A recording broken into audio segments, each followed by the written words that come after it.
After 30 years on the airwaves, 60 Minutes is still pushing for the truth. Never, never human growth hormone. Never. Never testosterone. Never. And never anabolic steroids. Never. How about a lie detector test? We've met positive identification that these are bad guys. What if you get it wrong? We don't. Ever? 60 Minutes, interviewing the newsmakers, not just covering the story. 60 Minutes is still pushing for the truth. Welcome back. Now begins our 60-minute segment detailing the McCulloch versus Maryland case. In 1819, Maryland attempted to tax the national bank. Maryland wanted to limit federal government power by taxing all banks outside the state. This was a significant case which showed that the government had implied powers.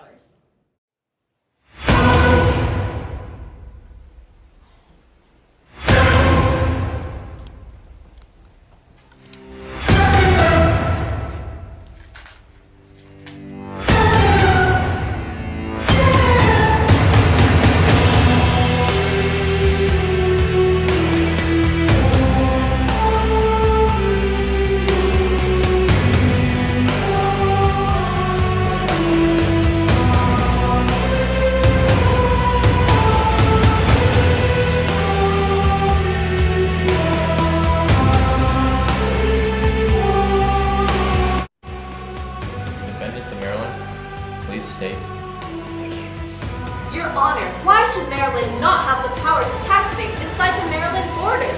Under the 10th Amendment, we believe we have the right to tax an institution created by Congress. After all, we are a sovereign state.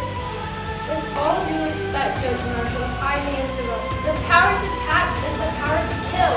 Let that simmer in your dim-witted mind. That is mahogany!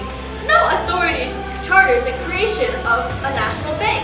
The Constitution does not state that the government has the power, in fact, to create a national bank. Therefore, it is an unconstitutional institution. The Second Bank of the United States is a constitutional institution. Under the powers of the last clause, Congress has the power to do whatever is necessary for the good of the United States. The government has implied powers incorporated into the Constitution. Why?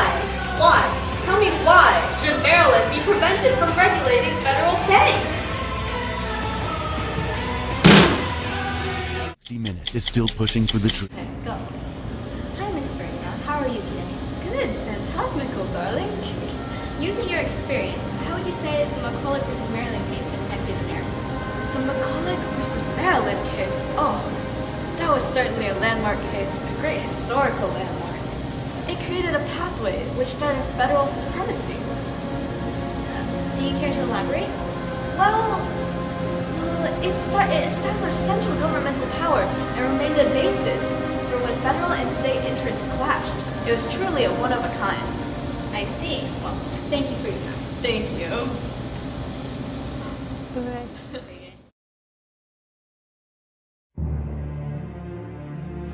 I have reached a conclusion. Congress has the power and right to create a national bank. The Constitution and the laws are made in the pursuance of the good thereof are supreme. We must never forget, it is a constitution we are expounding. Maryland cannot tax the government's institutions. In a system of government based on federalism, states cannot freely impede federal actions. Maryland's legislature is constitutional due to this purpose goes. These state governments have no right to tax any of the constitutional means employed by the government of the Union to secure its constitutional powers. Case adjourned. And now we have Ms. Oxline to summarize the case in entertaining fashion. 60 Minutes is still pushing for the truth. I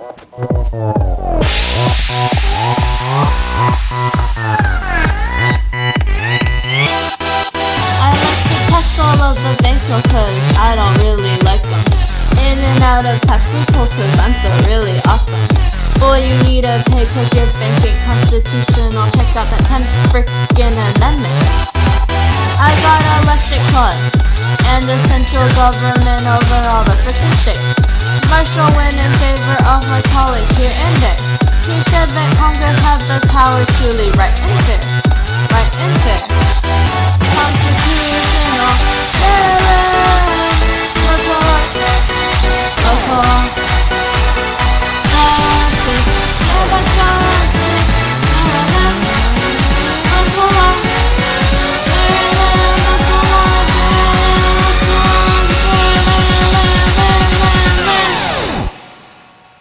Marilyn McCulloch style.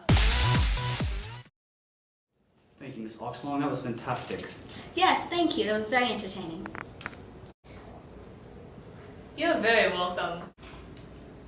Well, that concludes our 60-minute segment on the McCulloch vs. Maryland case. Hope to see you next time. Thanks for watching. 60 Minutes is still pushing for the truth. This fundamental case established the following two principles.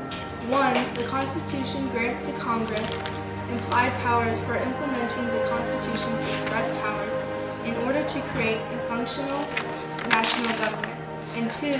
State action may not impede valid constitutional exercise of power by the federal government.